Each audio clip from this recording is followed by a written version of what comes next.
Go. So I would love to welcome Andrea Clarke.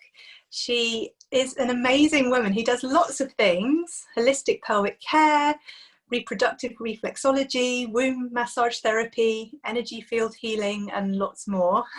I'm so excited to talk to you and hear a little bit about your journey. Mm-hmm. So I would love you just to start by saying where you are. Okay, so I am sitting in my treatment room. So I am looking out over my garden. So it's a lovely south-facing garden. I live in the centre of a city. I live in the centre of Leicester. I'm probably about 10 minutes from the centre, but it's streets of Victorian buildings. And so I'm overlooking my garden and I can see my beautiful granddad of a pear tree in the background, which is like really laden with fruit. And yeah, I've got a really beautiful garden. I love spending time just sitting out there and tending it. And I've grown a few vegetables this year. And it's my little space to come to in my house that I feel really calm and relaxed in. It's painted a really beautiful colour. It's got natural floorboards. And I just fill it with all of the stuff that is meaningful for me in the treatments that I do. So there's lots of crystals, there's lots of essential oils, there's lots of books, there's a little going on. So it's kind of like a really warm and welcoming space to invite my clients into. Beautiful. And can you tell me something about your heritage? My heritage. My heritage, so I am English, I'm white English, and my parents are both English. I think my eldest sister has done a little bit of research into our family background, and that appears to be mainly English and Scottish, but we've just recently found there's some links to Australia, which is quite interesting. I did so mainly a Celtic background, but I did a DNA test a few years ago, and I had quite a lot of Scandinavian, North European that was coming up as a marker, which is quite interesting, because when people see me, I've got a lot of curly hair, I'm quite dark skinned, so the assumption is always that there's kind of Italian, French, maybe Turkish.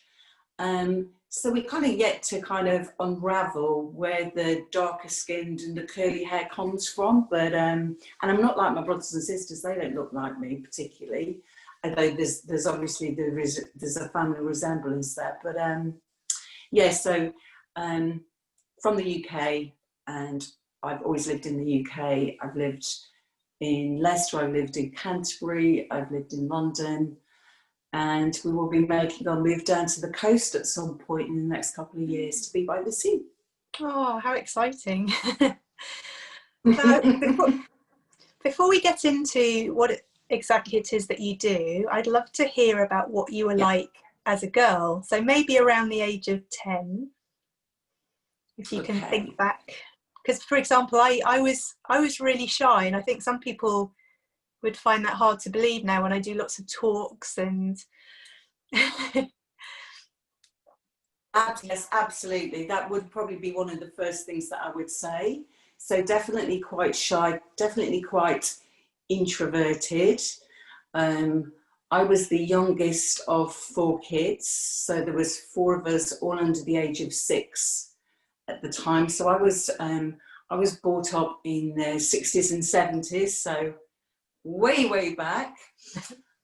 So before the times of mobile phones, computers, laptops, you know, if we wanted to call our friends, we had to sit in the hallway on a phone that had a wire so everybody could hear your conversation. There was no kind of like, previously there was no kind of like being able to kind of go into your room and talking to your friends on your own phone.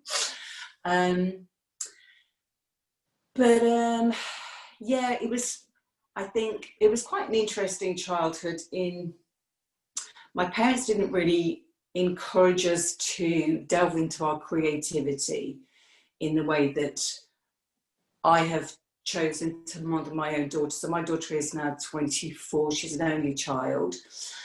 But I suppose all the things that I felt I didn't receive, that I felt would have been really helpful as a child, they're kind of like the basis of the way that I've mothered my daughter. So really, you know, we weren't really encouraged to follow our dreams or our creativity. We were the only thing that really kind of inspired me at that kind of age, probably from the age of about 8 or 9, was netball, which I found out I was quite good at. So that's the thing all the way through my teenage years, is I played a lot of netball. I played for the school, I played for the county. I suppose that was my way to express myself. And I was just kind of thinking about it this morning in terms of my childhood. And probably one of the things that was most difficult to reconcile was, I realised now that I read people's energy. So when people would talk to me and say things to me, I would hear what they were saying, but I would feel something different. And it's really only recently, really recently, that I've really kind of got a handle on that and realised what was happening. So I got labelled as the really hypersensitive child, the oversensitive child.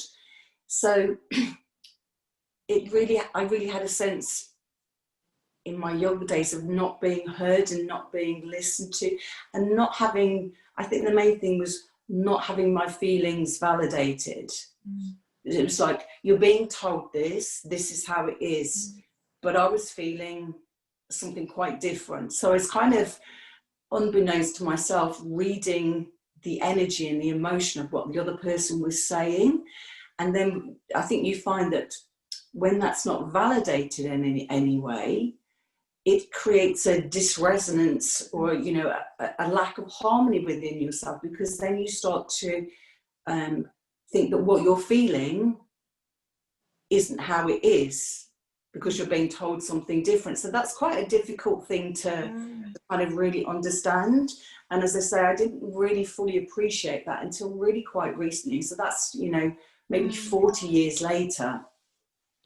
But that had a real impact on the way that I showed up. So on the one hand, I was kind of quite shy and quite introverted, but with a real sense of wanting to kind of break through authority and principles and, you know, lots of things. I achieved very well at school. I was, you know, I went into the sixth form. I went to university, and so I achieved quite well. But there was a big part of me that was kind of really missing, and that I didn't kind of fully appreciate, because my emotional self just wasn't validated. You know, my parents had what they had. I think my mum was kind of firefighting through my childhood, because for her to really cope and deal with 4 kids that were so close together age-wise, I think she found that really challenging. And my dad was very much from that sort of Victorian school of parenting, so there was very kind of strict boundaries and rules, and it was quite regimented. And I just felt I had to kind of like, that just didn't sit comfortably with me. So I felt I was always kind of battling that. So how did that affect what you wanted to be when you were a teenager? Or did you separate that out from how you were achieving well at school? Gosh, I think, you know, honestly, I never had that sense of dreaming into what I wanted to be. So we had a little discussion before we started, and you were just saying about, you know, these kids at school who kind of like from the age of like year dot know that they want to be a vet or a doctor or a nurse, or I just had absolutely no idea.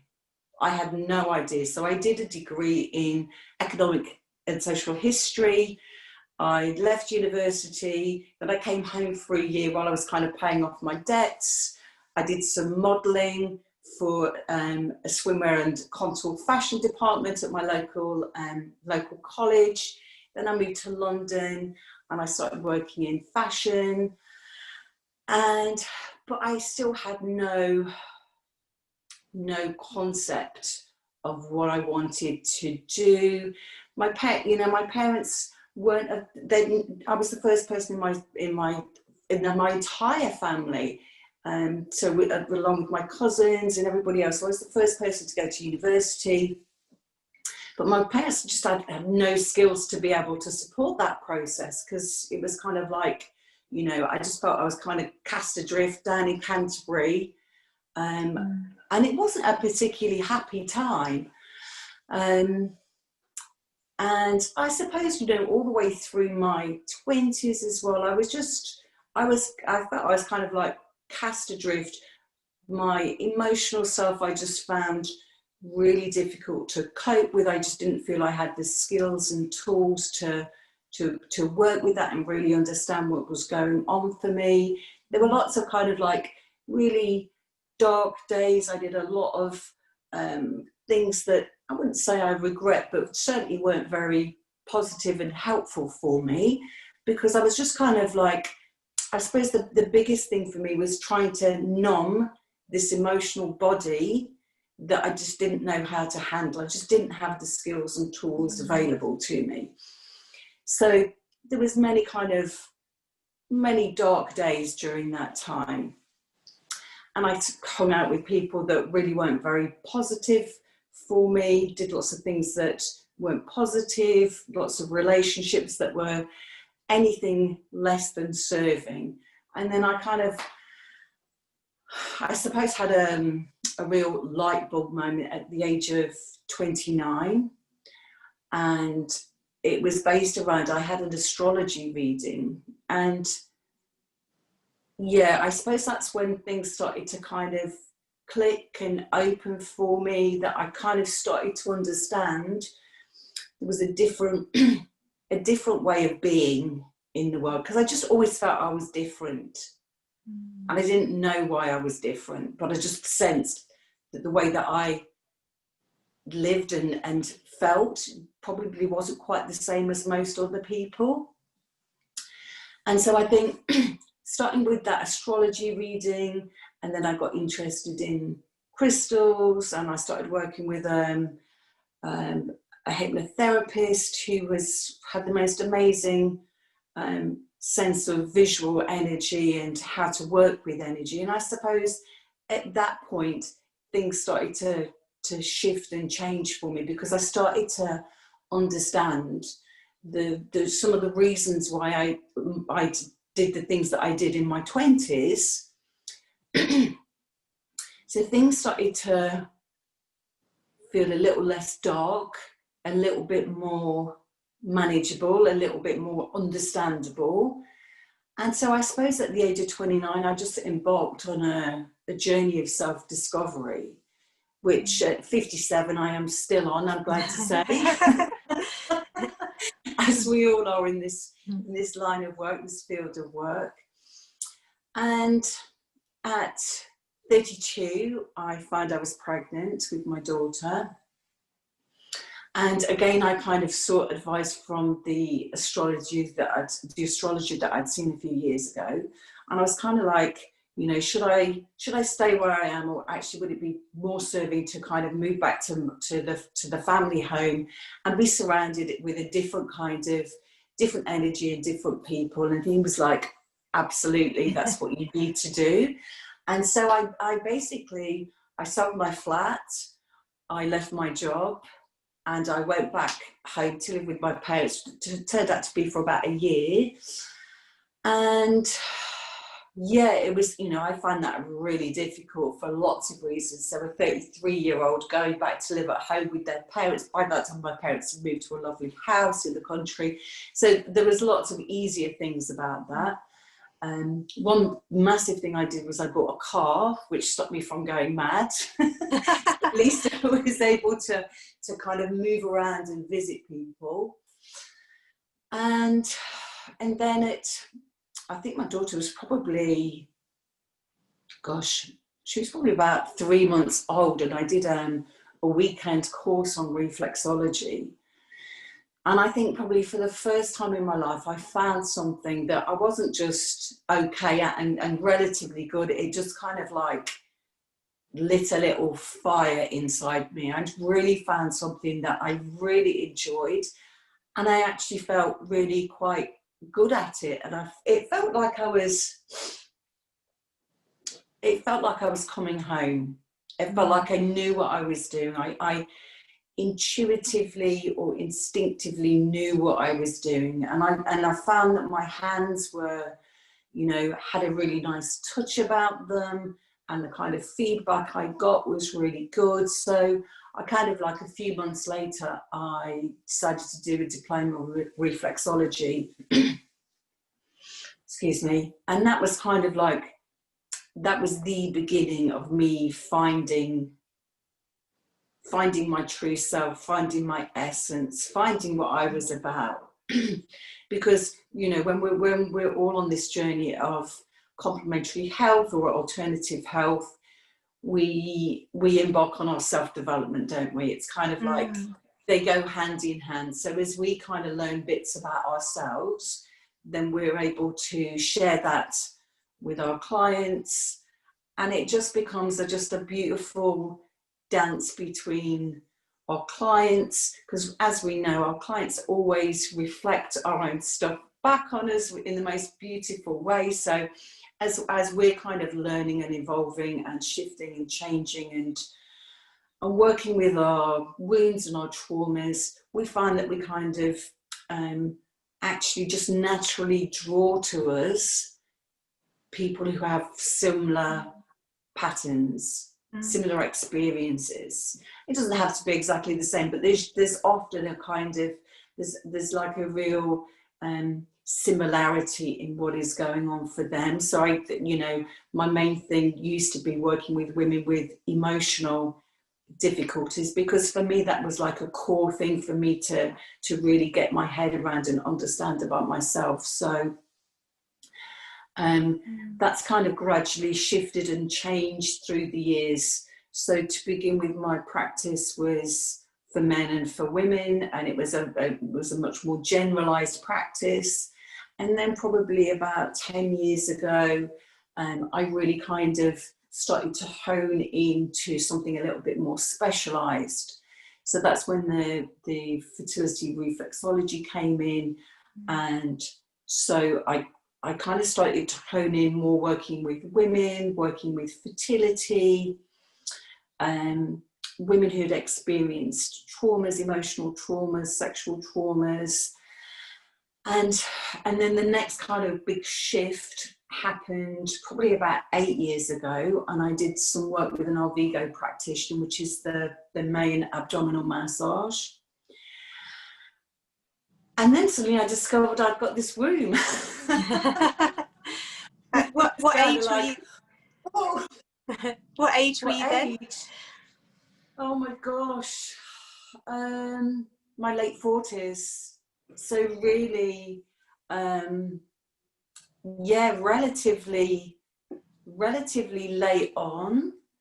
So I think a big part of what I do now, and definitely I'm sure a big part of what you is your purpose is kind of like getting that information out to younger and younger women, younger and younger girls, so that basically you don't have to then go through the processes I had to go through, because you've got the information, you've got the resources, you've got mothers or aunties or sisters that are actually really supporting you through that process of understanding what it is to live in a body with a womb and ovaries,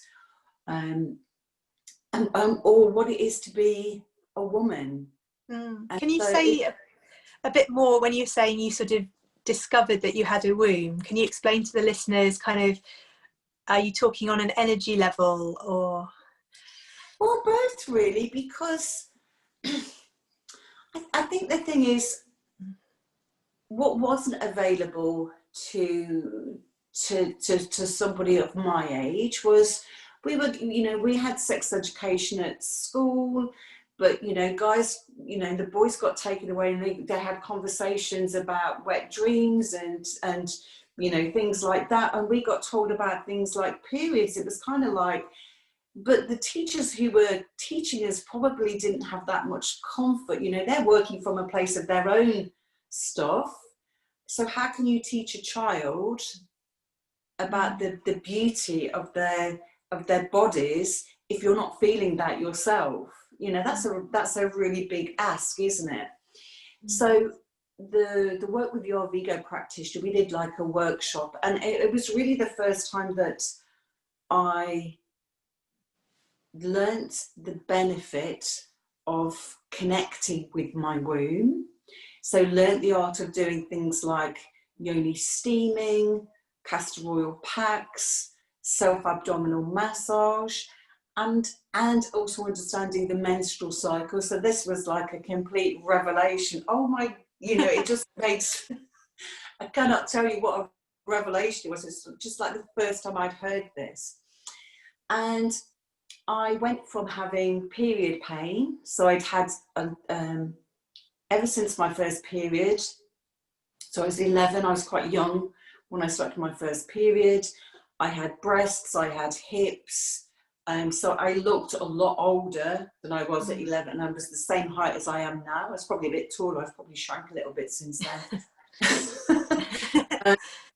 But I had a woman's body, but no sense of the emotions around that. But I had period pains, and I used to faint from the pain that I experienced at school.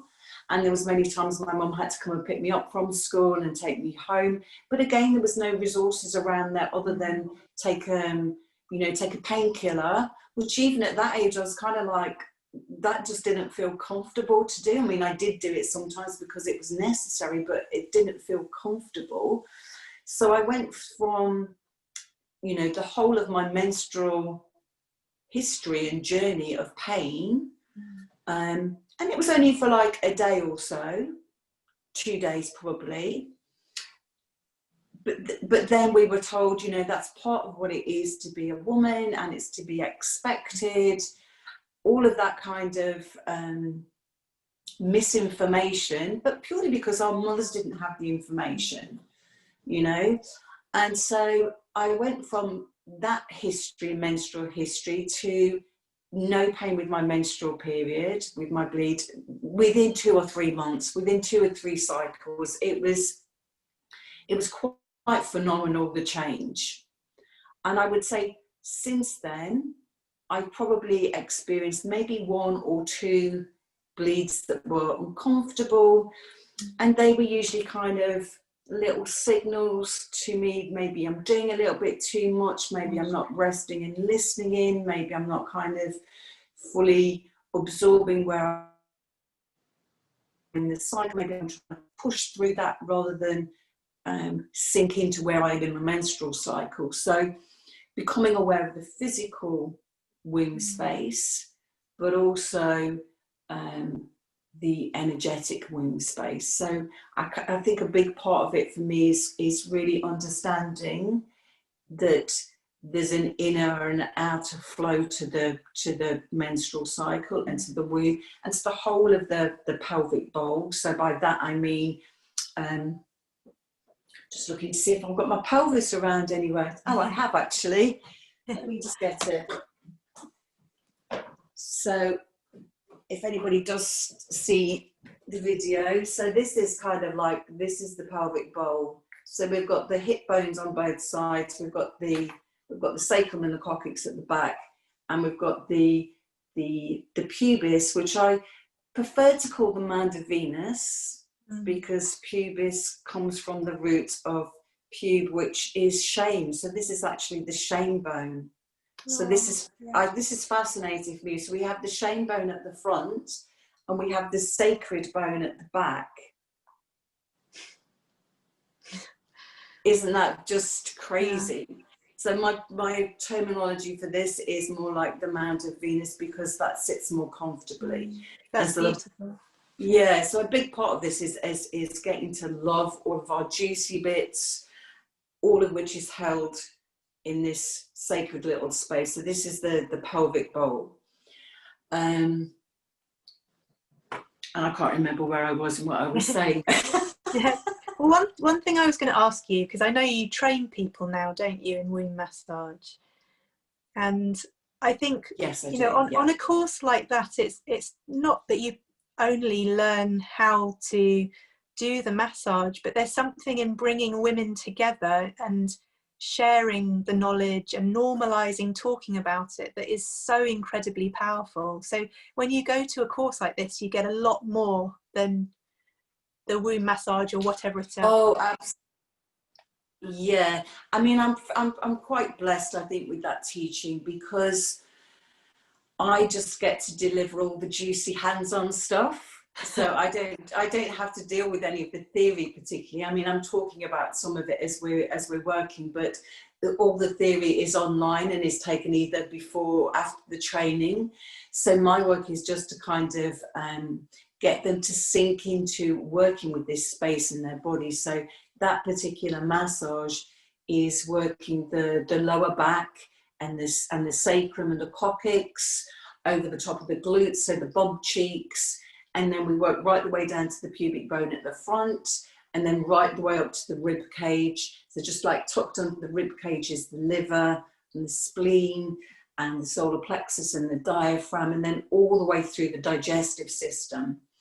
And it's so beautiful to see these light bulbs going on and these beautiful little faces that just kind of like, oh, you know, I've found what I want to be doing. I want to be assisting other women. But we start each day with in circle, and we share maybe words about our womb, what our womb is kind of suggesting or talking to us, because the womb is such an incredible place of wisdom. And so a lot of my work is just helping women sink into that space. So you're kind of shifting your gravity down into the pelvic bowl, and then allowing yourself to really listen into the wisdom of your womb space in the pelvic bowl. And the images that women get and the words they get, it's so simple, you know, and it's not like trying to analyze a dream. You know, the way that we're showing things is just really simple.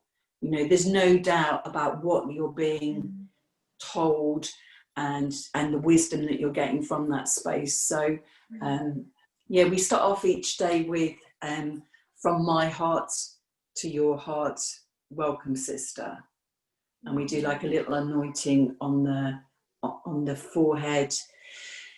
That gives me goosebumps. It's so beautiful. It just really opens the circle. And the sort of sharing that we get is,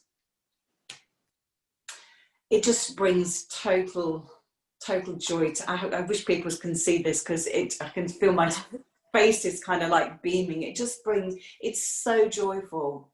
And it's such a revelation. And you know, for me, a big part of this work is to assist women to reconnect, because most of us haven't been connected to our womb spaces. So I definitely was in that camp of not being connected. So if we can get mothers and girls in their teens and girls who are maybe just moving into that first bleed, if we can get them to connect in with these spaces in their bodies, wow, so they have that available to them at a younger and younger age. It's, for me, that's kind of like, that's massive. That is the potential to create massive shifts in this world in which we live. And also the fertility works are working with women and partners to really shift, so they can almost call in a higher vibrational soul. It's, you know, these for me are where we're going to make the real shifts and changes in the space that we live in at the moment. I think it also goes back to the validation that you were talking about that as a child you had all these feelings and you could sense what was happening for other people, and that by tuning in, and I think it can be in such a simple way, can't it, that you just tune into your body, you know, a little bit every day, and know that that's a good thing to do, just to have that validation, yes, that's a brilliant thing to do, is incredibly powerful. Yeah, absolutely. And I think, you know, as mothers, really listening to what your children are saying, you know, being open and curious about what your child is saying, and listening. And just because it's not your experience doesn't mean to say it's not valid. You know, I mean, it's really interesting with my mum, because my mum really became the person who she was destined to be when she became a grandmother. And so my daughter's experience of my mum and all of my nieces and nephews, they all have seen their grandmother in a completely different space. She really came into her power at menopause and with her grandchildren. So it's kind of like, yeah, it's really interesting. So we've been to retreats together since then. I mean, my mother is no longer with me, but we really started to connect on a different level from that time of when I moved back home with whilst I was pregnant and with my daughter for the first year. And so that allowed her to kind of blossom into who she actually really was, and her connection with the angels and all the rest of it. So yeah, it was not just a blossoming for myself, it was for my mum as well. Would now be a good time to do the meditation or visualization?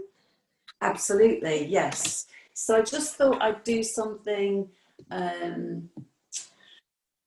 just as maybe like a little intro, because I'm not sure the level of experience some of your listeners might have. So this is probably something that I learned to do quite a way back, and it's about finding a safe space. So for us to have a sense of being in our bodies and feeling safe in our bodies, and so we're kind of literally kind of drawing in the energy, because our energy fields can get a little bit dispersed, so it can kind of bring us back into the physical body and help to ground us. And I just want to kind of say that this isn't about whether you can really see in a visualization or a meditation. So some of us have that skill to have beautiful visual images, and some of us have a skill of being able to sense or feel it or just know it to be. So don't be disheartened if you don't get beautiful images. Just allow it to kind of arise as it needs to be. So this is kind of, this is it. No, you can't. But if you get into your headspace too much and you go, I can't see anything. But God, you know, and we've all been there, haven't we? And everybody else is having these beautiful experiences of God, like, I can't see anything. But it is kind of like, it's you know, learning to be able to visualize or meditate or follow a guided visualization is a very unique journey that is unique to ourselves, and it is not going to be the experience of everybody. And so I might say, I want you to think of red. And so some people will see the word red written in red. Some people will see like a red rose. Some people will see a red sunset. You know, some people might see a red postbox. And none of those is wrong. It's just how our minds are wired, really, as to what is meaningful for us. So, yeah, don't get too caught up in whether you can see or not, but just allow yourself to experience as it is for you today, and that might be different tomorrow or the next day or in a week's time. So if you just want to take a moment just to get yourselves into a comfortable position, so that might be That might be lying down, it might be sitting upright, it might be snuggled on a bed with your blankets over you and a nice little cushion in your head, or it might be in your garden on the grass. But just starting to bring your awareness inwardly. So just kind of allowing all of the outside noise and sounds, just allow them to be as they are, gently closing the eyes if that feels good. And then just bringing your awareness to your breathing.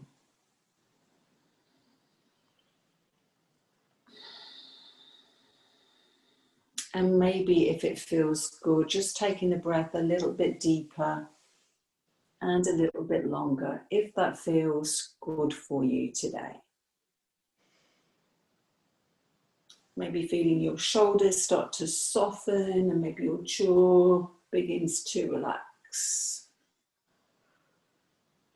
As you feel yourself moving down further into your body and into your space and into your breath.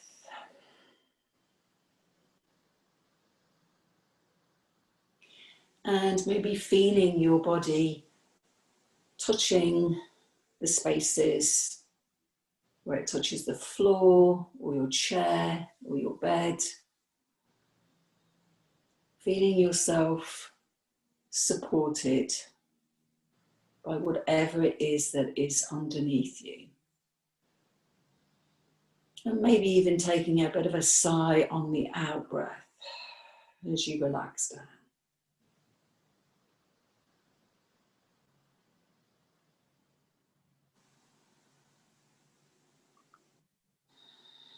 So just remembering there is no right way or wrong way.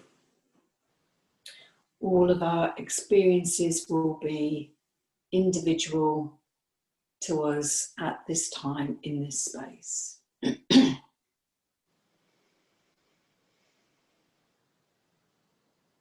then I want you to imagine and see and feel and sense yourself in a space in nature. And this might be somewhere that you've been to before, or this might be somewhere that you have just seen and envisaged in your mind. So you can make this space exactly as it needs to be for you. So this space might be on a beach by the ocean at the sunset. It might be in a beautiful walled garden with beautiful summer flowers and the sounds of the bees and the birds and the softness of the breeze just kissing and touching your skin. Or it might be in a forest, deep within a forest. And you can sense the softness of the moss and the leaves beneath your body. And just allow yourself to fill this space with exactly what you need to feel comfortable and nurtured and safe. This is your safe space. This is your space, safe space for you alone. Somewhere that you can retreat to when things feel maybe a little bit challenging or a little bit difficult.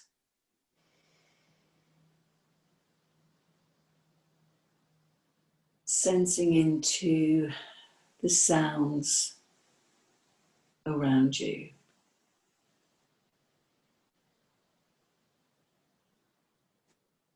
The touch of maybe the trees or the sand or the grass beneath your body.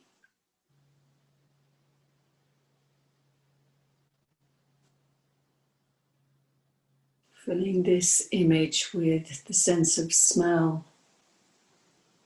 What can you smell around you? Natural sense of the natural world.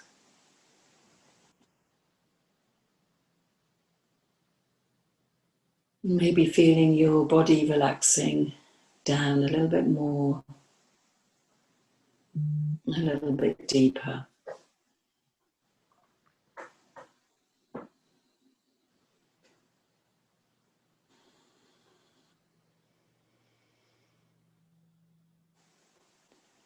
And maybe if it feels good, maybe imagining little roots growing from the soles of your feet,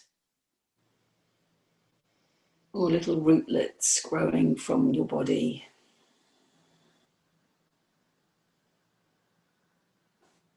And you just can sense and feel that those little rootlets or those roots from your feet are helping to secure your physical body and your energy bodies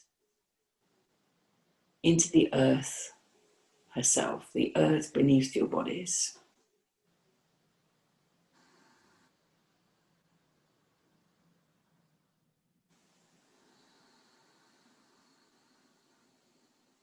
And maybe just noticing if there's a little shift or a change in your breathing.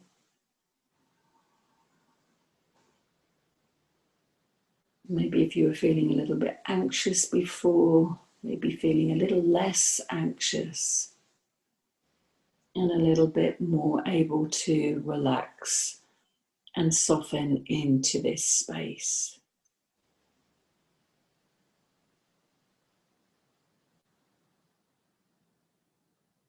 And know that you can explore this space at another time if that feels good.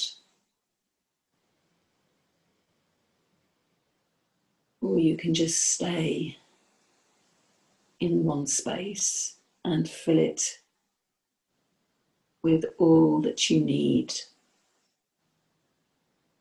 to feel safe, to feel comfortable, to feel at ease with yourself.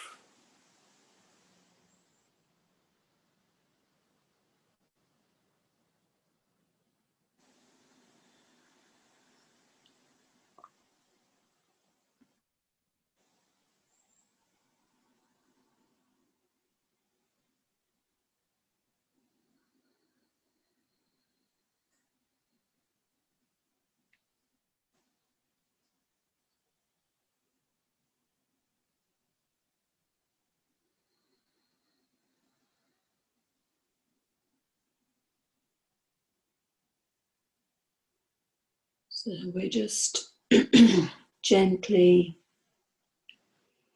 and with ease, we're going to bring ourselves back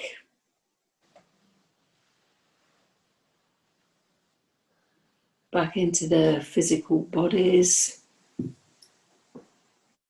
back into the now moment, knowing that you can return to this space whenever you feel you need to, and you can listen to these words as many times as you need to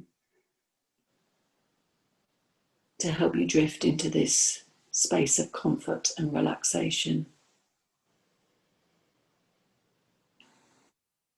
But for now, bringing this practice to a close, maybe shifting your body a little bit, maybe having a little bit of a stretch or a yawn, bringing your mind and your thoughts back to your breath and taking the breath a little bit deeper and a little bit longer.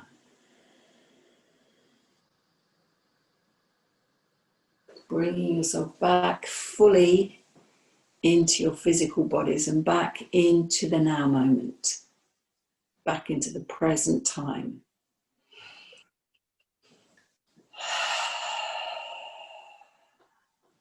And then finding a breath that feels good, and you can just very, very, very gently just flutter the eyes open.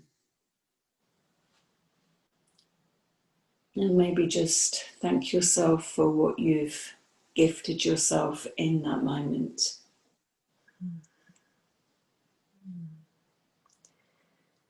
Thank you. That was beautiful.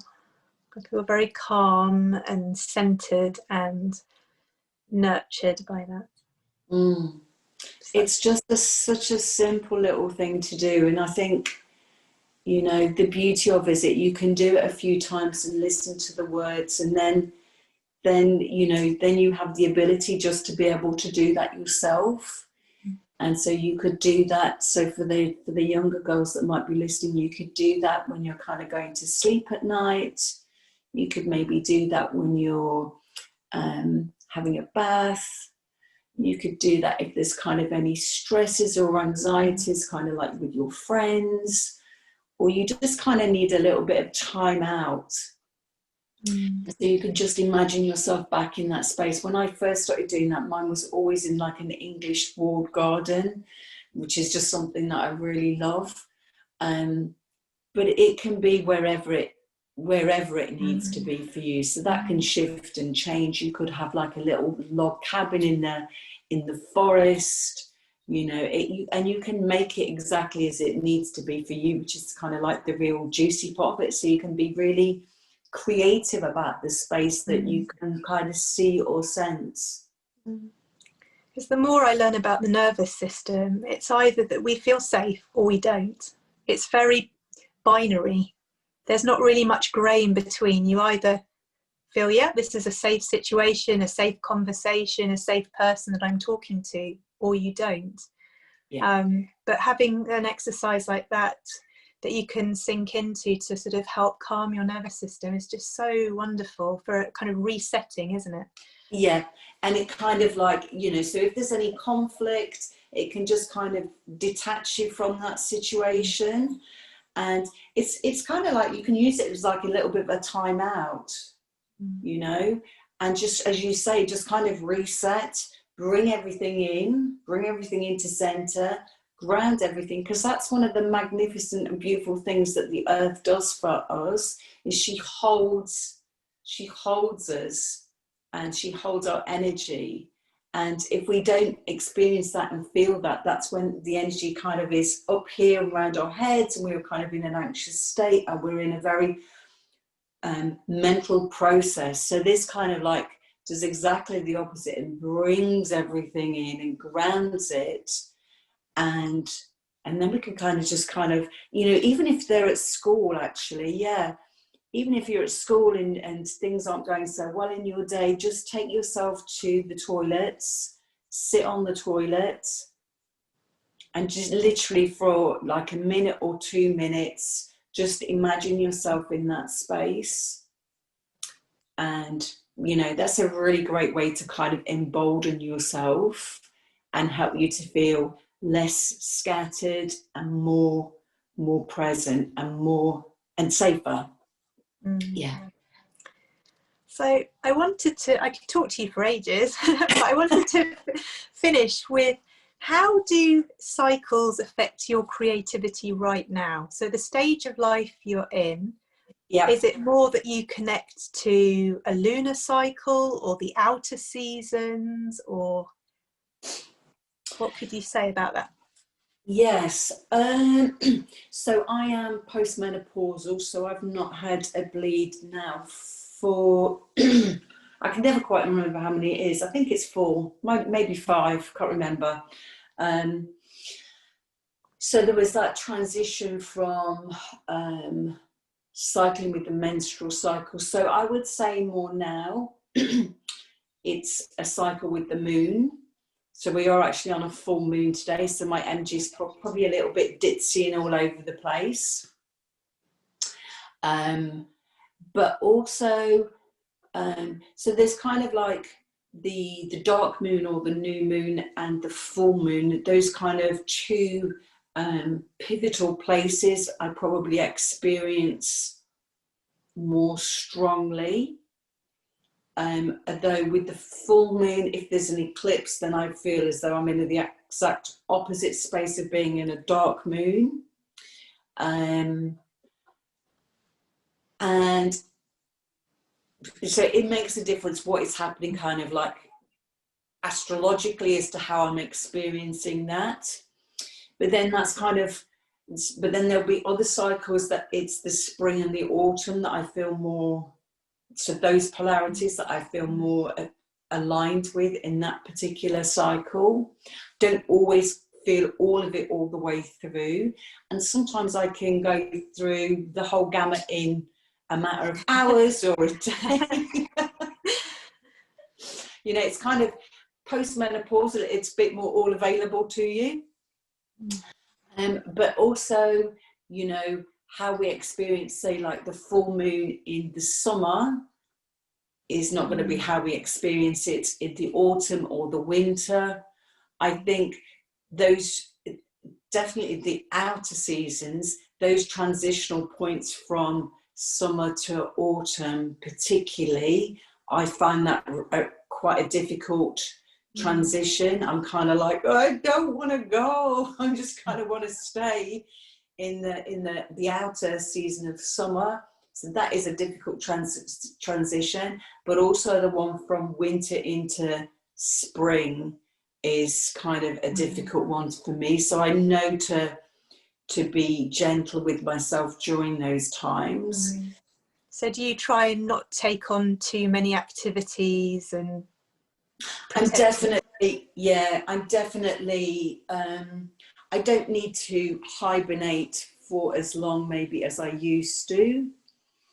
So in winter, as long as I'm kind of acknowledging that's where it is, and I'm, you know, I'm actually actively having that conversation of, yeah, I know we need to rest. I just need to do this. Then we're going to come home. We'll have a nice bath. We'll do it. You know, we'll just kind of take ourselves away. I'm much better at being able to take myself away, because I just don't really feel like talking or connecting with people. So what is available to me work-wise and creativity-wise, I'm definitely better at different tasks during different parts of my cycle. And that might alter a little bit from one cycle to another, but generally, as I'm moving towards the dark moon, I'm much better at more focused activities. So my book work or things that require me to be very focused and not needing to be particularly creative. I don't feel particularly creative at that time. I'm much better doing things that I really have to kind of focus on because my energy just feels more comfortable to do that, and that just feels more available. And then as I'm kind of like spring coming into summer, that's when I kind of think just kind of like everything is popping off and I'm kind of like spinning lots of plates and feeling, you know, that kind of like really on top of my game. And then I have to be really careful not to kind of let that get carried away. It can kind of like very easily, as we know, just spiral off into like, and then you just go into overwhelm. You're just kind of like, just kind of like completely overrode that or overridden that wave. And I've just kind of like, I've mistimed it. So if I was like on a surfboard, I would kind of like, I would come crash off it and I would be in the surf rather than on the board. So that's kind of like just getting to know what is, because everybody's experience is going to be different around that, isn't it? But it's quite fun actually getting to understand what that means for you and how that kind of sits for you. It's you know, I think I've moved out of judgment with myself. And it's a word I use a lot with my clients is about being curious. Just be curious about it. Because curious goes like this and judgment goes like this, doesn't it? So it's just be curious about what that is, you know. So you just for those that are listening, curious, you were putting your arms out, weren't you? Yes, it's much more expansive energy. Yeah, and then judgment sort of shuts you down. Yeah, and it's a very heavy spacey kind of thing. And it's not a good space. I mean, we know we kind of go into that in the autumn, you know, in the inner autumn, don't we? But just acknowledging that that's there, and knowing that that will pass. Knowing that that will pass. It's not, you know, we are not, you know, we're not going to stay there forever. It's kind of like, and you're not going mad either. It's just like a revelation, isn't it? Yeah, absolutely. I think ending on the curiosity is perfect. Be curious. That should be the message for the whole podcast, really. Be curious. So where can people find more about you? Yeah, so my website is rootmedicine.co.uk, and you can find me on Instagram at root_medicine. So I'm probably a little bit more, I probably do a little bit more on Instagram than I do on Facebook. But you know, that kind of changes. So there's like a link tree in there. So any workshops that I'm doing, so I've done quite a few workshops over the summer. In terms, there's one called Tending the Root, which is about women meeting in circles. So we meet virtually in the forest in a yurt, and then we do a little exploration from that point. And then I do another one which is called which is a 3-hour session, which is called Wild Feminine Exploration, which is a much deeper dive into our feminine bodies. Beautiful. Well, I'm glad that you're in the world and offering these amazing gifts. Thank you so much for joining me. Thank you. Been an absolute pleasure.